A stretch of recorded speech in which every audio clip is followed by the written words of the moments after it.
Როგორი იქნება თბილისის 3-4 წლის შემდეგ ცათამბჯენები დედაქალაქის ისტორიულ ნაწილში, მასშტაბური მშენებლობები, რომელიც იერსახეს აზიანებს და ამწვავებს სატრანსპორტო კოლაფსს.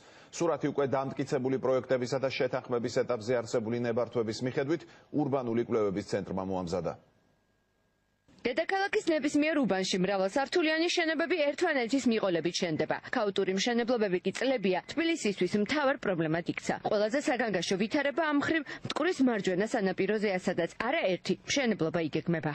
ურბანული კვლევის ცენტრმა 16 პროექტი შეისწავლა. სპეციალისტების განმარტებით პროექტების დიდი ნაწილი კულტურული მემკვიდრეობის შესახებ კანონით გათვალისწინებულ მოთხოვნებს ეწინააღმდეგება. პროექტებს შორის მოხვდა ლაგუნა ვერეს მიმდებარედ დაანონსებული მშენებლობაც. პრაქტიკულად გამოდის, რომ მთლიანად კარგავთ ისტორიული ქალაქის მთავარ მახასიათებელს და ეს მთავარი მახასიათებელი არის მისი ლანდშაფტის შეფერილობა და გახსნილობა მარჯვენა სანაპიროდან. მარცხენა და მარჯვენა ხედები, რომელიც არის ქალაქის ურბანული კომპოზიცია. თუ შევხედავთ მიწათსარგებლობის გენერალურ გეგმას, გენერალური გეგმა იძახის, რომ მტკვრის სანაპიროები არის ის არეალები, რომელიც უნდა იყოს დაცული აუცილებლად, მათი შენარჩუნება და ამ სარეკრეაციო სისტემის გაძლიერება არის ერთ-ერთი მნიშვნელოვანი პრიორიტეტი, მაგრამ ის ტენდენციები, რასაც ვუყურებთ დღეს, არსებითად ეწინააღმდეგება ამ პრინციპებს. ქაოტური მშენებლობები პრობლემას არაერთი მიმართულებით ქმნის, მათ შორის სატრანსპორტო პოლიტიკაშიც. არადა დედაქალაქში გადაადგილება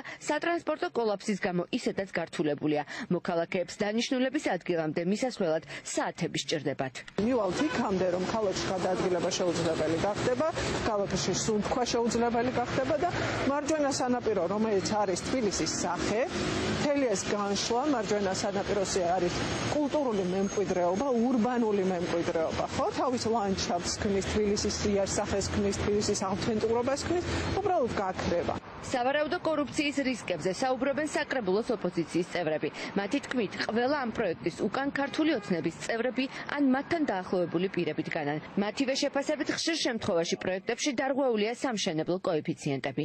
გვართმევენ მწვანე სარეკრეაციო სივრცეებს, გვართმევენ ქალაქის ისტორიულ ნაწილს და ეს ყველაფერი კეთდება ერთადერთი მიზეზით, რომ კალაძემ, ივანიშვილმა და მათთან დაახლოებულმა დეველოპერებმა ჩვენი უბედურების ხარჯზე გააკეთონ ფული. ყურადღებას არ აქცევენ არც კაორ კოეფიციენტს, არც არეალს, არც ურბანულ გარემოს. რეალურად ხდება ქალაქის განადგურება როგორც სატრანსპორტო მიმართულებით და იქნება იხერგება კვანძები, ასევე ინფრასტრუქტურულად ხდება სრულად განადგურება და რაც ყველაზე მნიშვნელოვანია ეკოლოგიის მიმართულებით და ურბანული თვალსაზრისით ქალაქი არის ფაქტობრივად გარდაცვალების პირას. მიმდინარე ქაოტური მშენებლობების გამო დედაქალაქში მწვანე სივრცე თითქმის აღარ არსებობს. ერთ დროს ისტორიულ უბნებში არსებული პატარა შენობები კი ახლა უკვე ბეტონის კონსტრუქციებმა ჩაანაცვლეს.